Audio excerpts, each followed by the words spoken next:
আসসালামু আলাইকুম। সুপ্রিয় শিক্ষার্থী বন্ধুরা, কেমন আছেন? আশা করি সবাই ভালো আছেন।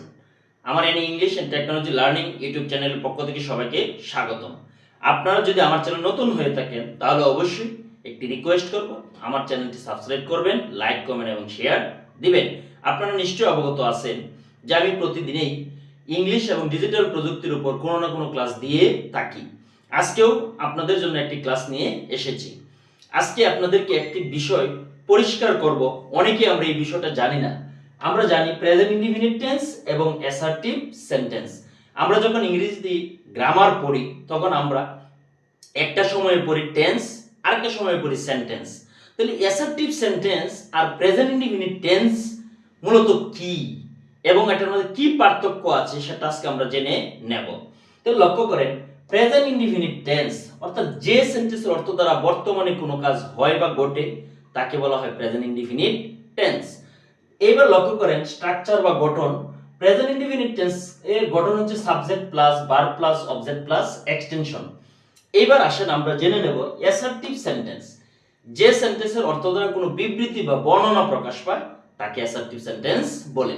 এবার আসেন গঠন দেখে নেই। Subject plus verb plus object plus extension. নিশ্চয়ই আপনারা অবগত হয়ে গেছেন অলরেডি যে এখানে সাবজেক্ট, এখানেও সাবজেক্ট, এখানে ভার্ব, এখানে ভার্ব, এখানে অবজেক্ট, এখানে অবজেক্ট, এক্সটেনশন, এক্সটেনশন। তাহলে বোঝা গেল যে প্রেজেন্ট ইনডিফিনিট টেন্স যে বাক্যটি, সেই বাক্যটি হচ্ছে অ্যাসার্টিভ সেন্টেন্স। আবার অ্যাসার্টিভ সেন্টেন্স যে বাক্যটি, সেই বাক্যটিকে আপনি বলতে পারেন কি প্রেজেন্ট ইনডিফিনিট টেন্স। অর্থাৎ একই জিনিস, কিন্তু আমরা বুঝি না যে অ্যাসার্টিভ সেন্টেন্স কোনটা আর হচ্ছে আপনার প্রেজেন্ট ইনডিফিনিট টেন্স কোনটা। তাহলে আজকে আমরা প্রেজেন্ট ইনডিফিনিট টেন্স এবং অ্যাসার্টিভ সেন্টেন্সটা কিছু উদাহরণের মাধ্যমে শিখব। যেরকম আমি বিদ্যালয়ে যাই, আমি যদি এখানে লিখি যে আমি বিদ্যালয়ে যাই, বিদ্যালয়ে যাই, তাহলে এখানে লক্ষ্য করেন আমি বিদ্যালয়ে যাই, সাবজেক্ট হচ্ছে কি আই। এখানে যাই ইংলিশ হচ্ছে কি গো, তাহলে আই গো টু স্কুল। এই বাক্যটা আপনি যদি বলেন যে প্রেজেন্ট ইনডিফিনিট ঠিক আছে, আপনি যদি আবার বলেন যে অ্যাসার্টিভ সেন্টেন্স তাও ঠিক আছে। তাহলে আমরা মাঠে ফুটবল খেলি, এটা লিখি আমরা মাঠে ফুটবল খেলি। এবার লক্ষ্য করেন আমরা মাঠে ফুটবল খেলি, তাহলে এখানে সাবজেক্ট হচ্ছে কি আমরা মানে কি উই। এখানে দেখেন খেলা ইংলিশ হচ্ছে কি প্লে, তাহলে উই প্লে।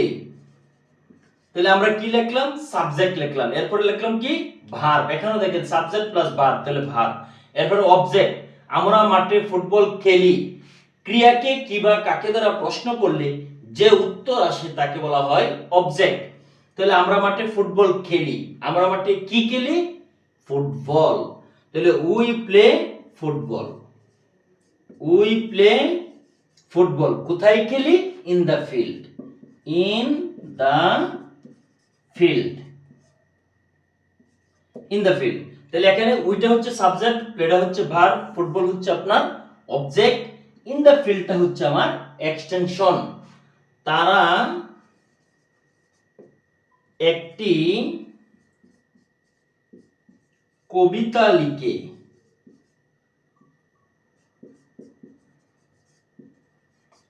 তারা একটি কবিতা লিখে। এখানে ইংলিশ দেখেন সাবজেক্ট হচ্ছে কি তারা, তাহলে আমি দেব কি দে।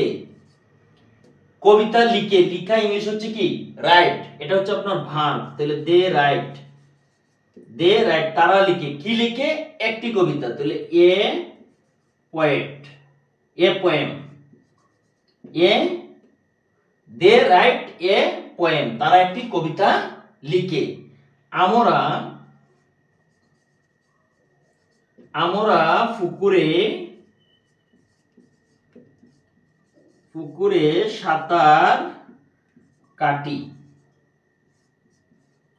আমরা পুকুরে সাঁতার কাটি। এখানে আমরা ইংলিশ কি উই, তাহলে আমরা সাঁতার কাটা কি সুইম, উই সুইম। আমরা সাঁতার কাটি কোথায় কাটি পুকুরে, তাহলে লিখবো কি ইন দা পন্ড, আমরা পুকুরে সাঁতার কাটি। আরো কিছু বাক্য আমরা উদাহরণের মাধ্যমে শিখব।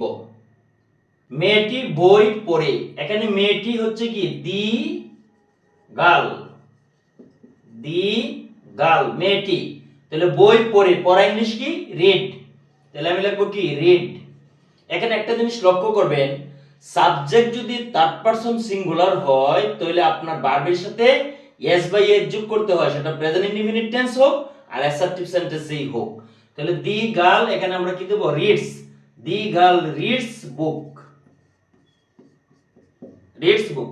পাখিটি আকাশে উড়ে, তাহলে পাখিটি। আরেকটা কথা আপনাদেরকে বলি, বাংলা ক্রিয়ার শেষে যদি টিটা কানাকানি গণগুলো থাকে তাহলে তার পূর্বে আপনারা আর্টিকেল দি ব্যবহার করবেন। এখানে দেখেন পাখিটি, তাহলে আমি লিখবো কি দি বার্ড, দি বার্ড পাখিটি।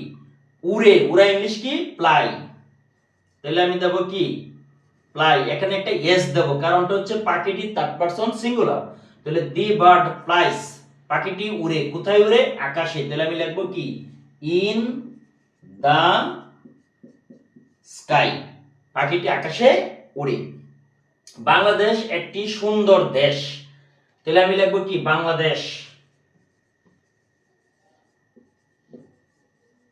Bangladesh is a beautiful, Bangladesh is a beautiful country, Bangladesh একটি ছোট দেশ। তিনি আমাকে ইংরেজি পড়ান, এখানে লক্ষ্য করেন তিনি, তিনি হচ্ছেন কি হি, পড়ানো, পড়ানো হচ্ছে ভার্ব, তাহলে কি টিচ, আমি দেব কি টিচেস, কারণ হলো সাবজেক্ট হচ্ছে থার্ড পারসন সিঙ্গুলার, আর সাবজেক্ট থার্ড পারসন সিঙ্গুলার হলে ভার্বের শেষে এস বাই এস যোগ করতে হয়।